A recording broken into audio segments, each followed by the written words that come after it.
செவ்வாய்க்கிழமை எப்பவுமே போகிறது பெஸ்ட்டு. செவ்வாய்க்கிழமை இன்னொரு விஷயம் சொல்கிறேன், செவ்வாய்க்கிழமை வாங்கக்கூடிய பொருள் என்னைக்குமே உங்களை விட்டு போகாது.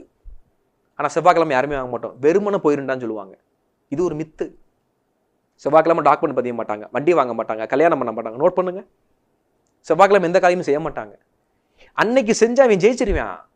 அதை மாற்றி வச்சிருக்கிறது நீங்க கலியுகம். நல்லா புரிஞ்சுக்கணும். செவ்வாய்க்கிழமை தான் எந்த காரியம். முருகனை கும்பிடும் அனைவர்களுமே, மேசராசி, விருச்சக ராசி, தனுசு ராசி மற்றும் மீனராசி, இவங்கெல்லாம் முருகனுடைய ஸ்ட்ராங்கமான நேரடி இறை அனுகிரகம் பெற்றவர்கள். நான் சொன்ன இந்த ராசிகள்லாம், இவங்கெல்லாம் முருகன் வழிபாடு பண்ணா அழிக்க முடியாத எல்லா தத்துவங்களும் முருகன் தந்தையே தீர்வான். குழந்தை வரமா இருக்கட்டும், எல்லா விஷயங்களும் அவர் கிடைக்கும்.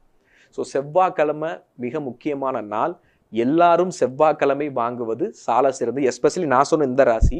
ஆனா ஜாதகம் பார்த்துட்டு செவ்வாய்க்கிழமை உங்களுக்கு உகந்ததான் பார்த்துட்டு செய்யறது நல்லது.